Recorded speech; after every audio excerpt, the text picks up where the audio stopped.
No início da vida suína, cada detalhe conta.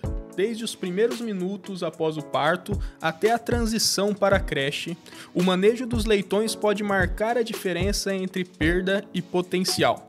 O colostro, a temperatura, o suporte nutricional e o ambiente são peças fundamentais dessa jornada que define o futuro do plantel. No episódio de hoje, vamos acompanhar com a experiência de quem entende profundamente do assunto e as boas práticas que transformam leitões frágeis em futuros de sucesso.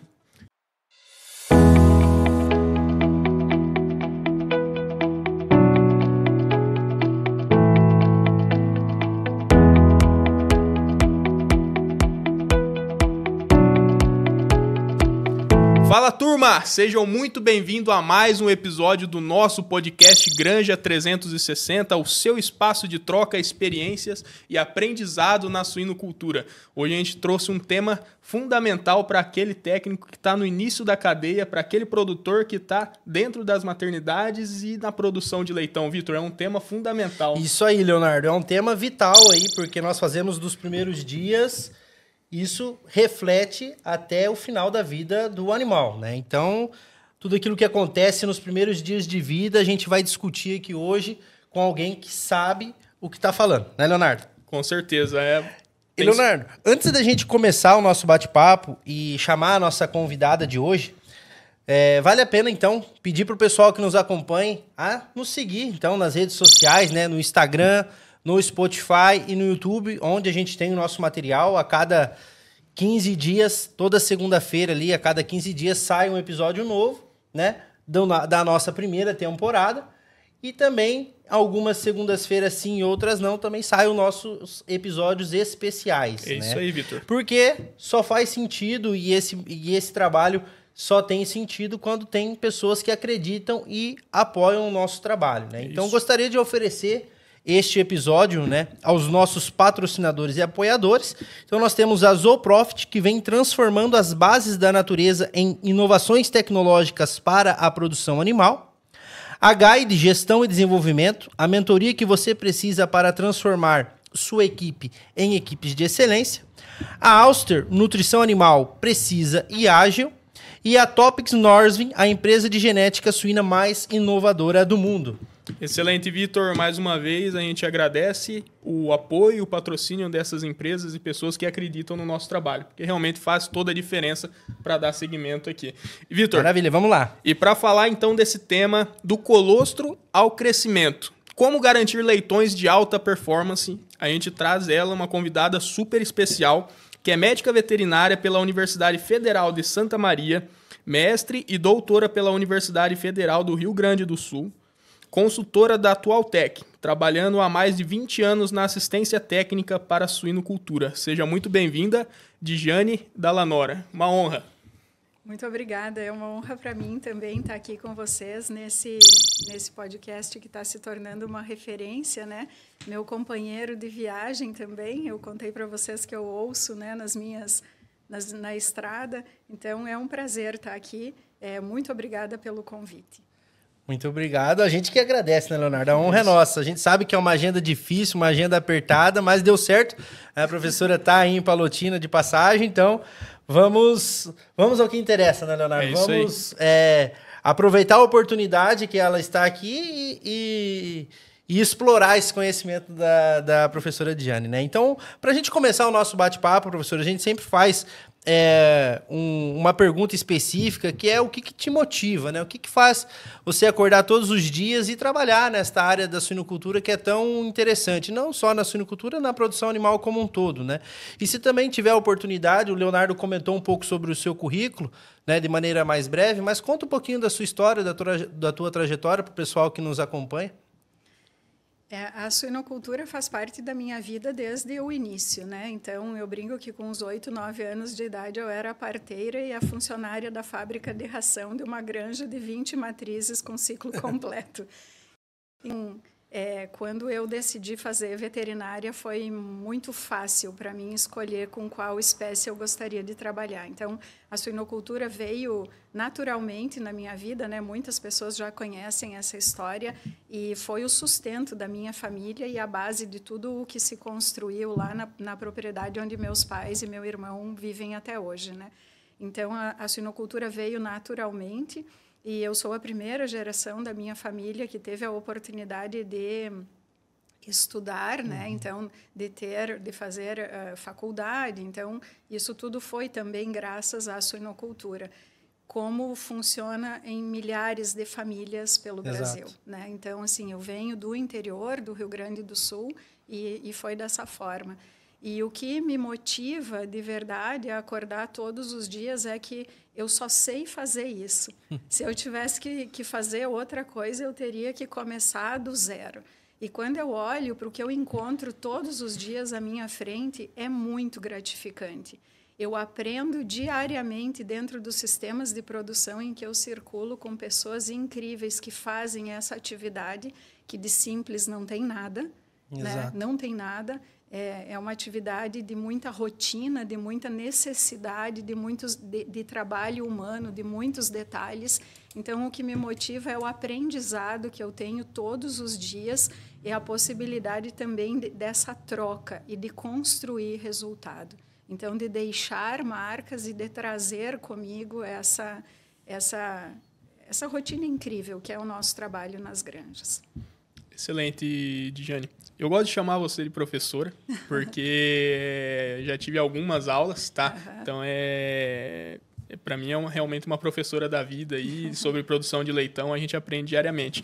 E um tema que eu sei que você explana muito bem, tem um profundo conhecimento, é realmente a questão do colostro, né? Eu queria entender com você, então, qual que é a importância do colostro em si, na formação intestinal do animal, na fundação da imunidade passiva ali, como que isso é fundamental nas primeiras horas de vida dele? Quando a gente discute o colostro em si, é muito importante que a gente dê um passo atrás para olhar à frente. Se a gente discutir o colostro apenas do ponto de vista do horário do nascimento do leitão e da primeira ingestão dele, a gente tira uma parte do processo que é extremamente importante, que é a produção desse colostro. Então, para que ele faça toda a sua função, como você muito bem falou, de energia, de nutrição, de todo o desenvolvimento do intestino e de imunidade passiva, ele precisa ser um colostro de qualidade. E um colostro de qualidade é produzido a partir de mães saudáveis.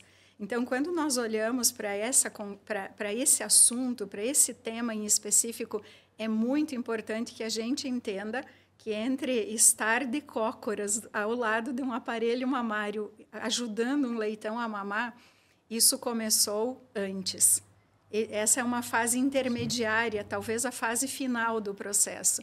Mas eu preciso de um plantel saudável, de mães saudáveis, de mães vacinadas e com capacidade de resposta, com capacidade de produzir uma resposta imune robusta, para que eu tenha um colostro com qualidade imunológica e que esse leitão, então, possa mamar esse colostro. Então, a gente vem precisando discutir isso mesmo nas nossas granjas, né? Nós temos matrizes hiperprolíficas, nós estamos há bastante tempo com um melhoramento genético excelente, trazendo mães cada vez mais produtivas, com capacidade também de manter esses leitões. A gente está trabalhando produção de leite. Nós melhoramos muito nos últimos anos o peso do leitão ao nascer, que durante muito tempo nós trabalhamos só com questões nutricionais, depois nós entendemos que existia todo um aspecto de eficiência placentária, né, toda essa herdabilidade de capacidade uterina de nos entregar uma quantidade grande de leitões com cada vez menos leitões pequenos, de nos entregar leitões com mais vitalidade para que ele nasça e já queira procurar o aparelho mamário, que ele precise de menos suporte. Então, a gente vem de um período em que muitas coisas boas estão acontecendo para facilitar o nosso processo. Por outro lado, o desgaste dessas mães ao longo de gestações e lactações, com um número tão grande de fetos gestados e leitões para amamentar, em algum momento podem perder a sua capacidade ou diminuir a sua capacidade de resposta imune e de passar para esses leitões essa resposta. Até porque, né, professora, a gente, como bem comentou, a gente sabe que a genética ela tem evoluído a um ponto que a gente quer mais leitões no pé da mãe. Leitão, claro, de qualidade.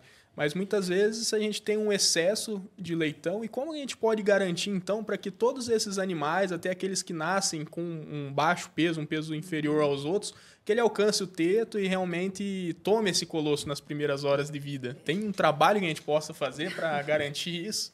Tem.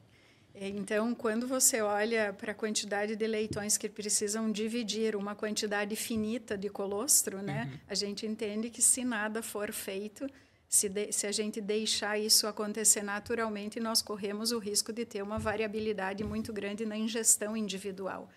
E os trabalhos de pesquisa onde isso foi medido, eles mostram isso, né? A gente tem leitões que não ingeriram nada de colostro e tem leitões que ingeriram 800 gramas. Então, assim, essa variação, ela faz com que a gente, se não fizer nada, realmente tenha problema. O primeiro ponto é uma frase que a gente repete nas granjas, é uma pergunta, na verdade. Leitão gelado mama? Leitão com frio mama?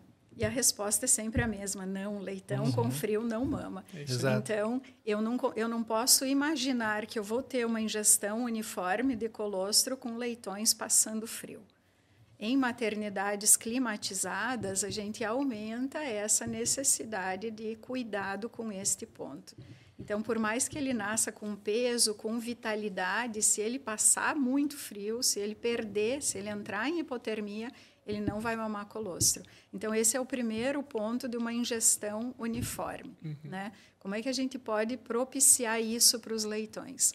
A gente tem nas granjas uma tendência de que, assim, na sala, começou os sinais de parto, eu ligo o escamoteador, a fonte de aquecimento. Sim. O fato é que leitões recém-nascidos usam o escamoteador? Não. Onde é que os leitões recém-nascidos ficam? Ficam próximos do aparelho mamário, né? Então, é importante, assim, que se isso vá fazendo sentido ou não, que a gente possa interagir. Vocês têm muita experiência também, né, nessa linha. Mas o primeiro ponto é isso. Nós temos trabalhado na prática com o uso de um papelão mesmo, desses que você compra em bobinas, né, próximo do aparelho mamário, para que a gente diminua o contato desses leitões e essa perda de calor por contato com o próprio piso, para que não tenha o vento que vem do fosso, né, desses pisos vazados, e com uma campana lá ali, próxima do aparelho mamário. Então, essa mudança é coisa dos últimos anos, assim, são técnicas antigas, mas são coisas que a gente vem ressuscitando, então, dentro das granjas, olhando para essa condição. Nos últimos anos, nós voltamos a olhar para os leitões e entender o que eles querem, não o que a gente quer. Eu vejo isso também dentro dos sistemas, né? Qual é a necessidade deles, né? Então, e eu tenho perguntado nas granjas em que a gente aplica isso, assim, se eu nunca mais voltasse, né? Se a gente não se visse mais, qual seria o manejo que vocês nunca mais deixariam de fazer? E na base da operação, conversando com os parteiros, é unânime a resposta: eu nunca mais vou parar de usar esse papelão. Olha só. Tamanha, assim, o tanto que facilitou para os... Você tem muito menos leitões para ajudar. Sim. Então, assim, nós não temos braços suficientes para levar todos os leitões ao aparelho mamário. Então, esse daí é o primeiro ponto, né? Então, leitão gelado não mama. Então, eu preciso construir esse ambiente térmico para que esse leitão mame. O segundo ponto é que quando nós conseguimos implantar marcação por ordem de nascimento, isso também auxilia muito na mamada desse colostro, na organização da mamada. Eles são todos iguais, né? Todos branquinhos, todos, a partir de um determinado momento, nós não sabemos mais quem é quem nessa leitegada, né? E o trabalho por cor Então, que seja visual para as pessoas da operação, ele funciona extremamente bem. São coisas muito simples, né? Porque você vai nascer esse leitão, você vai secar, vai fazer o umbigo e vai fazer uma marca nele com um bastão marcador. Aquilo ali te garante que ele mamou o colostro? Não. Mas ele te mostra a ordem de nascimento, né? Então, a gente não tem uma técnica prática de identificar quem mamou o colostro. Mas a gente consegue, né? Nós brincamos, as barriguinhas cheias, né? Nós conseguimos ver por esse aspecto. E então, se eu precisar fazer rodízio de mamadas, eu vou conseguir saber quem são os primeiros a nascer, os que estão de barriga cheia, para que eu possa fazer a retirada temporária deles e abrir espaço para os próximos. Então, esses manejos, eles são todos muito rápidos. Numa cronologia, numa linha do tempo, eu estou falando de 1 hora, 1h30, 2 horas ao redor do momento do nascimento. São muitas coisas que acontecem num curto espaço de tempo e que são decisivas, então, para essa ingestão uniforme. Acho que é muito necessário a atenção de quem está ali cuidando desse parto. Acho que é uma função fundamental aí em toda a cadeia, né? Realmente o cuidado, a atenção para que possa dar e prestar toda essa assistência, porque um detalhe faz a diferença. Um leitão que você não cuidou, que você não trouxe ali, se necessário, pode mudar toda a cadeia. Jane, só mais uma pergunta. Você comentou de leitões que às vezes não mama nada de colostro e aqueles que podem ter até 800 gramas ali no estômago. Qual que seria o ideal de colostro por animal ali? Os trabalhos, eles falam em 2 coisas diferentes, né? Então, assim, do ponto de vista de nutrição, né, dessa função de energia, de nutrir, a gente está falando de perto de 200 ml de colostro. Quando a gente fala da função imunológica, nós vamos mais para os 300 ml. Então, a gente tem visto nos trabalhos que entre 250 e 300 ml de colostro por leitão é o número que a gente gostaria que eles ingerissem, né? Isso faz com que, quando você mede as imunoglobulinas no soro, você atinja os níveis que são considerados ideais. Então, esse ponto é um ponto bastante interessante do quanto precisa mamar, né? Jane, tu comentou uma coisa muito importante que eu acho que vale a pena a gente explorar um pouco mais, que é a questão do ambiente. O ambiente ele é fundamental, não só para as primeiras horas de vida, mas de toda a produção animal em si, né? Mas para os primeiros cuidados de vida ali do animal, quais são os primeiros cuidados que a gente precisa ter com o ambiente para a gente poder ter um melhor resultado? A gente tem coisas ligadas a esse aquecimento do leitão e outras coisas ligadas ao desafio sanitário nesse momento. Então, assim, um leitão nascendo sobre as fezes da mãe não é um manejo que a gente recomenda. Então, aos primeiros sinais de parto, do ponto de vista de ambiente como fonte de contaminação, todo o posterior da porca e o posterior da gaiola, ele precisa ser limpo. Então, a gente tem alternativas nas granjas, né, em alguns sistemas de produção maiores, com piso vazado, onde isso tem uma estrutura já preparada para isso. Nós estamos, inclusive, lavando com VAP, com as maquininhas, né? Falei a marca, eu não sei outro nome, né? Tipo, maquininha de pressão de lavar calçada de casa, talvez. É igual então, cotonete, né? É o nome. Então, assim, você usa essas... Inclusive isso, quando tem muitos partos, muitas porcas, não tem como a gente pedir um balde e uma escova, certo? Então, nós fomos organizando isso para que o pré-parto... Na verdade, toda a parte de limpeza e desinfecção dessas salas é uma questão de ambiente que precisa ser preparado para esse leitão, né? Exato. Então, a gente tem o ambiente do ponto de vista sanitário, que a primeira coisa que ele ingira não seja as fezes da própria mãe, seja colostro, né? Então, esse daí é o primeiro ponto. O segundo é em relação à temperatura. Então, assim, eu não vejo a possibilidade de uma maternidade que não seque os leitões, né? E o segundo ponto, que é um ponto que eu não abro mão, de fato, é o manejo de umbigo. Então, quando nós trabalhamos com esse papelão perto do aparelho mamário, a gente consegue entender também o quanto de sangue é possível que um leitão perca. E que, se eu não tenho esse papelão, eu não tenho essa noção, né? Então, do ponto de vista de anemia, do ponto de vista de saúde desse leitão, perder sangue também não é uma boa opção. E as infecções de umbigo, que são extremamente comuns. Nós temos feito leitura, né, de umbigo, leitura de cicatrização de umbigo ao final da primeira semana, e nós encontramos muitos leitões com edema, com inflamação, com a casquinha ainda, com uma ferida não cicatrizada. Quando você resolve isso, você diminui as hérnias ao longo do sistema também. Diane, uma curiosidade sobre essa questão do manejo de umbigo, né? Cada granja faz esse manejo com aquilo que tem. Tem uns que amarra com elástico, outros, enfim. Qual que é a tua recomendação quando tu tá dentro das granjas para as equipes de maternidade? Eu tenho falado que eu não tenho manejo de estimação. Eu gosto de manejo que funciona. Exato. Excelente. Então, assim, ó, quem gosta de borrachinha, quem gosta... assim, eu tenho granjas... Todo mundo que tem filha menina vai entender aquelas borrachinhas de silicone que amarra cabelo, né? Daí elas tinha até isso dentro das granjas, só que elas arrebentam muito fácil. Aí a gente está cortando mangueirinha de silicone, né? Eu nunca consegui fazer isso, porque a minha coordenação motora ficou perdida na minha infância.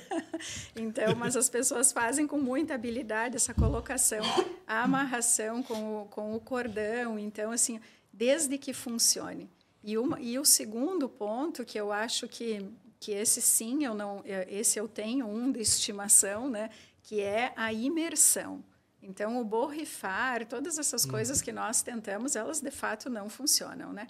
Então, a imersão em uma solução desinfetante realmente é o manejo. Né? Perfeito. Excelente. Tem mais algum desses que você queria comentar sobre os cuidados? Tu falou da limpeza das fezes, né? Da temperatura, manejo de umbigo. E o que nós começamos falando, que é do papelão para que a gente e a campânula, né? E o trabalho de ambiência da maternidade, quando você consegue oferecer esse cuidado com o leitão, você consegue também oferecer para a mãe uma condição melhor. Você consegue deixar essa sala mais fria para que a porca tenha, então, uma ambiência melhor no momento do parto e consegue atender o leitão da mesma forma. Maravilha. Hoje a gente tem um dos grandes problemas em maternidade, que é a questão de esmagamento, né? Como que a gente pode observar e intervir nessa situação para promover uma melhor também estabilidade térmica e diminuir essa questão do esmagamento? Como que você vê essa parte? A gente tem falado que a maior causa de morte de suínos do mundo não é uma doença, é um acidente, né? Exato. Então, assim, não é uma doença, né? O esmagamento provavelmente seja a maior causa de morte, é claro, exceto nessas questões de emergências sanitárias, né? Uma peste suína africana, coisas desse tipo, né? Mas quando nós falamos de sistemas estáveis sanitariamente ou com as doenças aceitáveis dentro do sistema de produção, a maior causa de morte de suínos do mundo não é uma doença, é um acidente. Quando é que esse leitão morre esmagado? Quando ele está perto da mãe dele. Então, nós começamos há alguns anos atrás as necrópsias desses leitões que morrem no primeiro e segundo dia para avaliar quantidade de conteúdo estomacal. E quando a gente fez isso, a gente ficou muito surpreso, porque nós temos um grupo muito grande de leitões que, quando você faz qualquer método de identificação de causa raiz, você descobre que a causa raiz do esmagamento é fome. Eles estão de estômago vazio e, por isso, eles foram esmagados. Eles estavam tentando mamar, né? Sim. Então, esse é o primeiro ponto do esmagamento. Você consegue um atendimento ao parto melhor quando você consegue uniformizar essa ingestão de colostro. E o segundo passo, que é uma classificação adequada, a uniformização pós-parto adequada, na hora certa, de acordo com a capacidade de amamentação dessas porcas, a gente consegue fazer, reduzir o esmagamento que tem como causa raiz a morte. O segundo ponto para resolver, a fome, desculpe. O segundo ponto para resolver esmagamento, sim, a gente precisa discutir as instalações. Então, quando nós olhamos para o comportamento dos leitões, o seu instinto de sobrevivência na natureza, onde é que nasce um filhotinho de javali? Escondido, é uma toca, é alguma coisa. E eu fiz umas fotos na semana passada bem interessantes, assim, os leitões estavam todos no escamoteador, mas todos olhando para fora, na portinha, assim. Sim. Então, eles ficam, né, com o posterior para dentro do escamoteador e ficam como se eles realmente estivessem numa toca, né? Estivessem... Então, do ponto de vista de instalações, nós também temos oportunidades. Conhecendo a preferência do suíno por materiais, né? Então, quando a gente vai lá, assim, madeira, plástico, concreto e ferro, né? Então, assim, se ele tiver essas 4 opções, onde é que ele deita? Entre concreto e plástico. Deita no plástico. Onde é que está o plástico? Sim. Perto da mãe. Sim. Quando você inverte isso e coloca um piso de ferro na gaiola de maternidade, com todos os benefícios que ele tem de limpeza, desinfecção, inclusive de peso de desmame diferente dos Sim. outros pesos, né? Quando você olha para isso, assim, você põe ainda a característica de que o leitão não gosta de deitar no piso de ferro. Então, ele vai procurar o escamoteador, a área de refúgio. Então, nós temos várias frentes de ação. E nós conseguimos trabalhar com granjas, inclusive em grande escala de produção, com mortalidades abaixo de 8%, quando a gente consegue fazer esse trabalho de associar diversas fontes de ação. Legal. Professora, e a gente sabe que é muito comum hoje o manejo de creep feeding, né, para os animais, que é essa adaptação realmente e a transição da dieta líquida ali do leite para uma dieta mais sólida. Como que a gente pode trabalhar isso? Qual a idade ideal de se começar a trabalhar com uma ração ali na baia de maternidade para adaptar bem esses animais e se isso realmente funciona, faz a diferença pensando no decorrer da cadeia? Os trabalhos falam, assim, é consenso, que é muito difícil você conseguir fazer ingestão de matéria seca suficiente a ponto de adaptar, de fato, esse intestino a digerir ração, né? A digerir esses componentes de origem vegetal, por exemplo, né? Então, assim, eu não vou conseguir fazer esse leitão comer ração suficiente para ter matéria seca suficiente para mudar um perfil de enzimas, alguma coisa assim, né? Não sou a melhor pessoa para falar sobre isso. Às vezes eu me arrisco também com as coisas que eu li, né? Então, mas eu faço ele entender que aquilo ali é comida também, para que ele chegue na creche e ele saiba que aquilo ali é comida. Eu posso buscar, é seguro comer, né? Então, eu acho que essa questão da adaptação, sim. Talvez você tenha um grupo de leitões em que essa ração complemente a nutrição também. Um que tem uma teta menos privilegiada em produção de leite, ele vai poder complementar a energia, os nutrientes. Mas o principal fato é o aprender a comer, saber que aquilo ali é comida. E tenho o gerente de um cliente meu que esses dias falou uma frase incrível na gente na creche. Ele falou, estava tomando leite morninho da teta da mãe dele e chega aqui e tem que comer bala soft. E assim, todo mundo que já comeu uma bala soft sabe que ele estava falando dos pellets em si, né? A consistência é completamente diferente. E a gente tem também o relato das creches, das pessoas dizendo que é muito fácil de saber na chegada quando o leitão teve acesso ou não à ração na maternidade. Ele sabe que aquilo é comida. A mãe dele estava lá do lado, ela deixou, pode comer.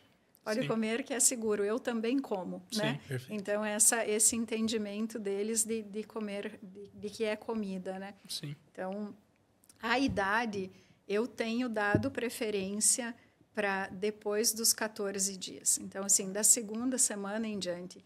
Quando a gente começa muito cedo, em algumas situações tem alguma incidência de diarreia, e aí a gente opta por trabalhar, então, com esse leitão um pouquinho mais velho para ter esse acesso. E é nessa idade mesmo que eles começam a comer, né? Sim. Então, acho que esse é o ponto. Excelente. E pensando nesse leitão, então, adaptado, professor, aí também, mais uma vez, no decorrer da cadeia, quando a gente pode falar que ele está preparado? A gente sabe que num sistema de produção não é a mesma coisa que na natureza, esse leitão ficaria muito mais tempo no pé da mãe. Mas quando que num sistema de produção intensivo, que a gente precisa de dias produtivos, voltar essa matriz para a produção, quando que eu realmente entendo que esse leitão está preparado para ir para a creche, certo? E qual que seria, então, um parâmetro, talvez, de peso desse animal? E qual que seria esse peso ideal para o desmame? Essa é uma pergunta bastante interessante, porque ela envolve componentes de fisiologia, né? Então, de toda essa dinâmica de dentro da granja, mas envolve também um componente financeiro, né? Do custo disso. Então, quando você busca o equilíbrio dos dois, né? O que a gente entende de idade de desmame? Idade de desmame a partir de 24 dias até 28, mas em geral a gente trabalha com 26, a gente fala 28, mas dá 26,5, 27 de idade, né? Então, quando você vai nessa linha, não existem benefícios em desmamar esse leitão mais velho do que isso em nenhum sentido. Quando a gente trabalha abaixo dos 24 dias, a gente tem, inclusive, na maior parte das granjas, se você buscar um relatório de produtividade da matriz, em função da duração da lactação anterior, você vai perceber que as fêmeas desmamadas com uma duração de lactação mais curta parem menos no próximo parto. Então, é uma questão, inclusive, de recuperação de útero.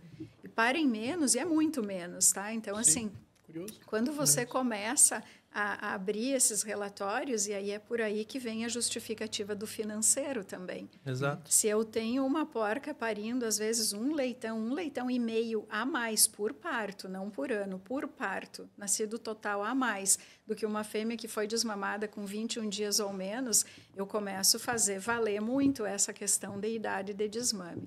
Sim. O segundo ponto é que os leitões nessa idade começam a ter o seu sistema imune mais desenvolvido, mais maduro para responder. Então, esse leitão, a partir aí dos 24 dias, ele só tem vantagens em relação a essa questão de imunidade e também de capacidade digestiva, né? Então, toda essa parte da mudança das enzimas, da secreção das enzimas para digerir essa alimentação que ele vai receber, ela também tem um padrão em função de idade. Então, quando você olha para isso tudo hoje, e eu falo que se eu tivesse uma granja, a idade de desmame seria essa, eu não cogitaria o desmamar leitões mais jovens. Sim. Né? Então, a gente tem, mas é o giro. Todos os cálculos de viabilidade hoje, eles nos mostram essa questão do quanto isso é benéfico para todo o sistema de produção. Esses leitões, nas fases seguintes, são leitões completamente diferentes. Se você perguntar para alguém que cuida de uma creche com que idade ele gostaria de receber os leitões, todos eles falam, é outro leitão. Sim. É outro leitão. Então, é o encontro do financeiro, né, do fazer conversão de plantel também. A nossa vida inteira trabalhamos com maestria, conversão, determinação, né?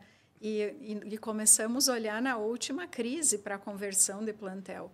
O quanto essa matriz comeu, o quanto ela te entregou de peso. E é uma máquina de fazer carne, ela te entrega por ano mais do que ela pesa. Sim. É um negócio incrível. Isso ela tira de dentro dela outra ela, né? E te entrega em peso de leitão.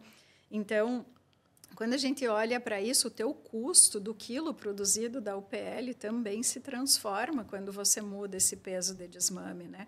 Então, quando a gente vai para isso, é peso compatível com a idade. É GPD de maternidade compatível com a idade, né? A gente discute entre 220 e 240 gramas de GPD nessas maternidades que desmamam com 28 dias, né? Com 27, Sim. né? Nesse número. Então, esse peso, o que é esse peso, né? Talvez a gente devesse falar do peso inferior, quem é o leitão de baixa viabilidade, né? E o leitão ideal. Então, assim, quem dentro do meu sistema, para o meu sistema, é um leitão de baixa viabilidade na próxima fase. É um leitão de 5 quilos? É um leitão de 6 quilos? É um leitão de 4 quilos? Quem é esse leitão dentro do meu sistema de produção? Essa receita, ela não existe, sabe? Você vai olhar dentro do teu sistema, dentro do teu cenário de custo, dentro da qualidade das creches que você tem, do cuidado que você consegue ter com eles. Quem é esse leitão? Quem é o teu limite, né? Mas é isso. Hoje a gente fala já com uma certa frequência de granjas desmamando 260 quilos fêmea ano. É um número impressionante. Sim. As creches desses leitões, elas têm mais de 500 gramas de GPD, né? Olha só. É um indicador importante, né? Antes a gente olhava muito leitão desmamado fêmea ano, né? E hoje se olha bem para esse quilo desmamado fêmea ano que faz a diferença, porque no final das contas é quanto que a gente vai abater ali no final do ano que vai pagar a conta da produção, né? Exatamente.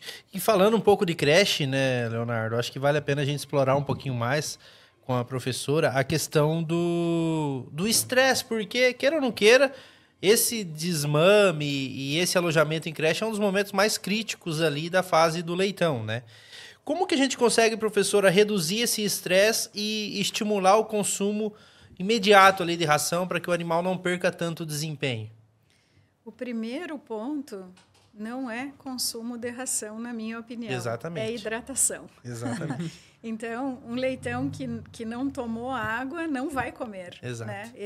Ou vai comer muito menos. Então, a gente facilitar o acesso deles à água. Né? Então, a essa hidratação. Esse, para mim, é um dos pontos mais importantes. Quando a gente tem leitões que viajam, então, que são transportados nessa logística toda, esse é um ponto crucial. Que a gente ofereça água que hidrate esses animais para que eles procurem essa ração também, né? E o segundo ponto, sem dúvida nenhuma, é estimular, sim, esse consumo de ração. Você facilitar o acesso deles, né? Aqui a gente tem um monte de coisas... me fugiu a palavra, polêmicas, né? Sim. Porque a gente ia falar assim, do atendimento dos leitões pequenos na maternidade, talvez eu falasse de sonda, tu entende? Da gente trabalhar essa suplementação de colostro. Daí agora eu posso falar de papinha e uma turma dos defensores, uma Exato. turma dos... né? E, assim, de fato mesmo, nós precisamos que esse leitão coma ração, que faça essa ingestão, manter um fluxo de alimento no trato digestivo dele por causa de questões sanitárias e de nutrição também, né? Então, de energia. E, assim, eu entendo que as papinhas nas baias de leitões pequenos, elas nos ajudam bastante a esse consumo no início, né? Desde que a gente consiga fazer um manejo de comedouro acessório que esse leitão não fique viciado. Então, a gente tem esse rodízio de uma hora água com ácido, outra hora ração seca, outra hora papinha. Cada vez que ele vai no comedouro acessório tem uma coisa diferente, não é sempre ração molhada. Sim. E, ao mesmo tempo, o estímulo no comedouro principal da baia. Então, você vai trabalhando essa questão dentro do manejo mesmo, né? Para os pequenos é difícil você trabalhar sem nenhuma forma diferente, né? E os protocolos de alojamento de creche também são importantes. Então, o que nós colocamos na caixa d'água dessa creche?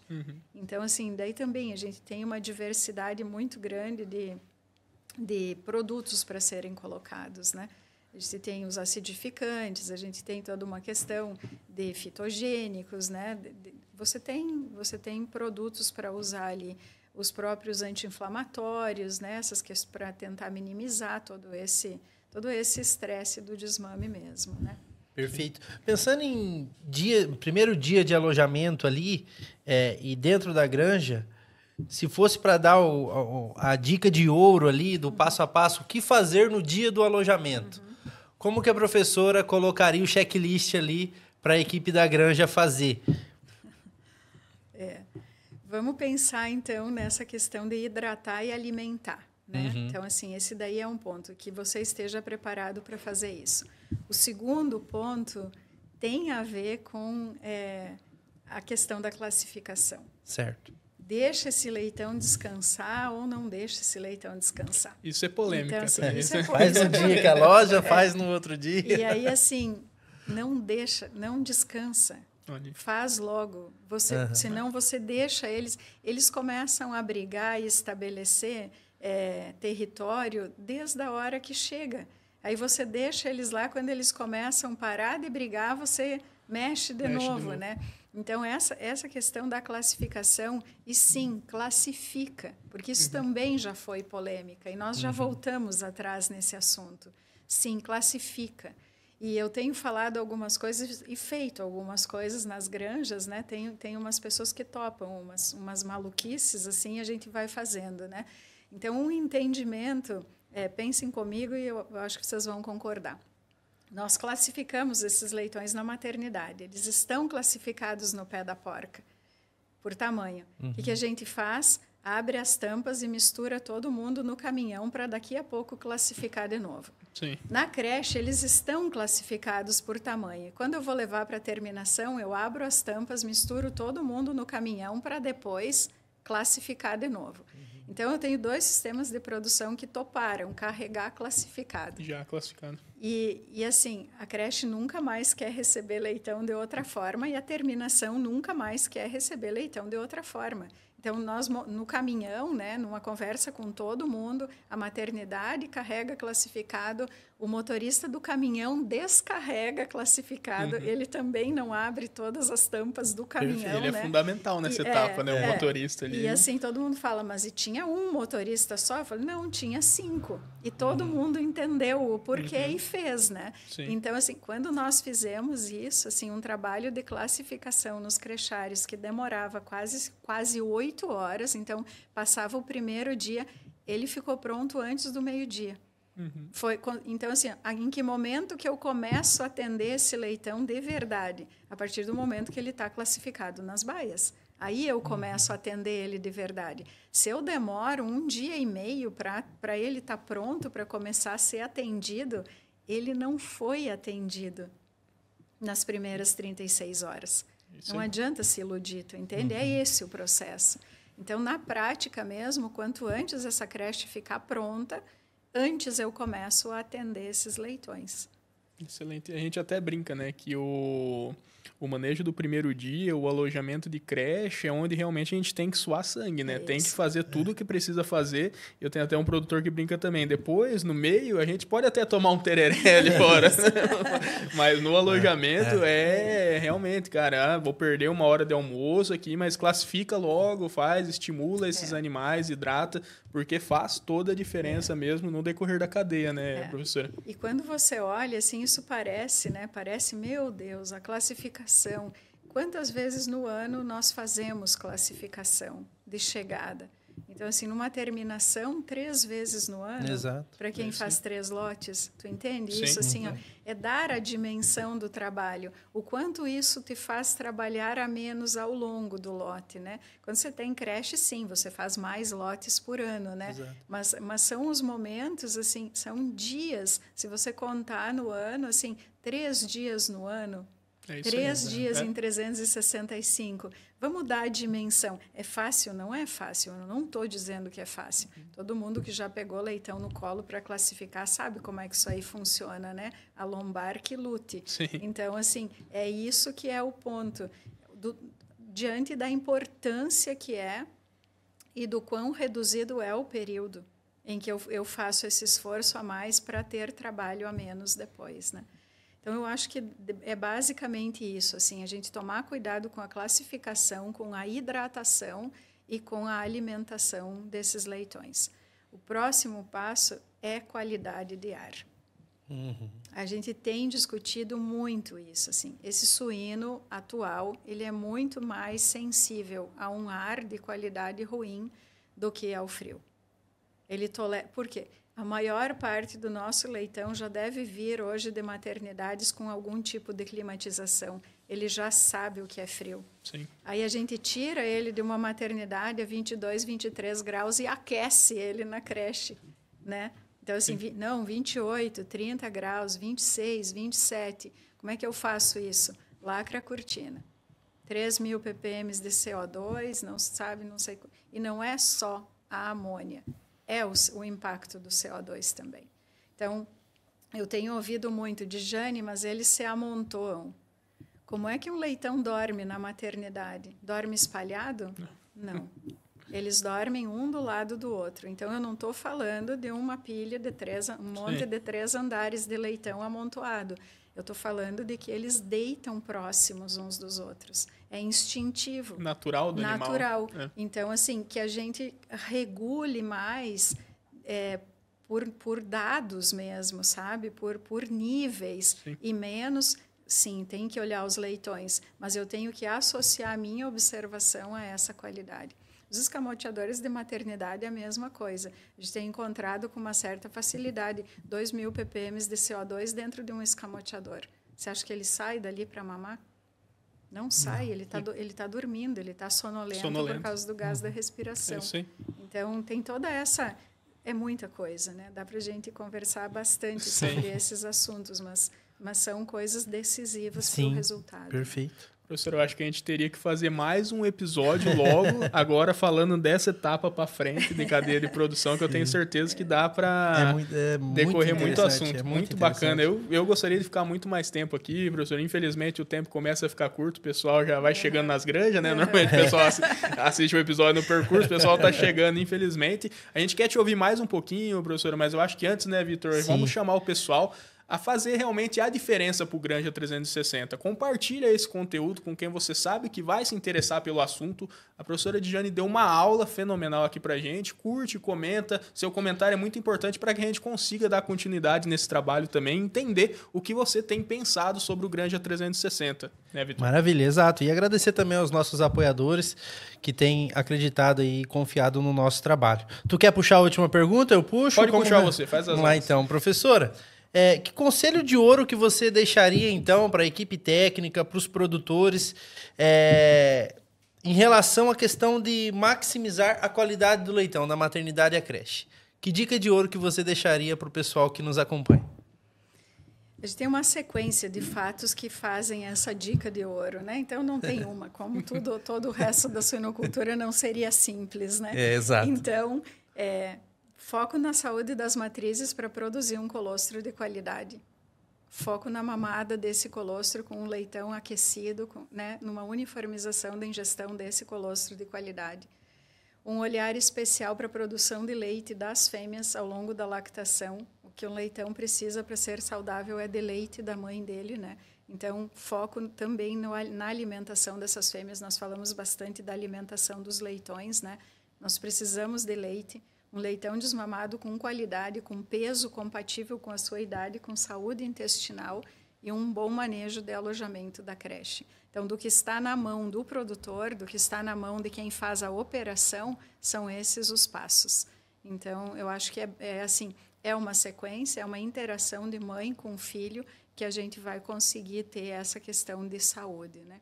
No colostro, a gente tem imunidade passiva, humoral e celular. Então, lá os linfócitos que vão colonizar todo o sistema imune, é de onde começa é a semente do sistema imune. Então, é um passo bastante importante para que depois ele consiga responder às vacinas que ele vai receber, né? Então, para a sanidade, tem todo um outro assunto que realmente começa a partir daqui. Mas é isso, foco nas mães, foco nos filhos, foco no simples. Excelente. Dijane, mais uma vez, muito obrigado pela participação. A gente ficou muito honrado com essa aula que você trouxe para a gente também e para o pessoal. Obrigado. Sou eu quem agradece. É uma honra estar aqui. Parabéns pelo trabalho de vocês. Obrigado. Nós que agradecemos. E eu até anotei uma frase que eu nunca tinha parado para pensar, que a maior causa de mortalidade no sistema de produção não é uma doença, é um acidente. Eu acho que foi uma aula espetacular, professor. Em nome do podcast Granja 360, gostaria de agradecer. E fica aqui, então, o nosso encerramento, né, Leonardo? É isso aí, professora. Muito obrigado, Dijane. Até uma próxima. Valeu. Pelo convite. Tchau, Valeu, tchau, pessoal. Até o próximo episódio. Tchau, tchau.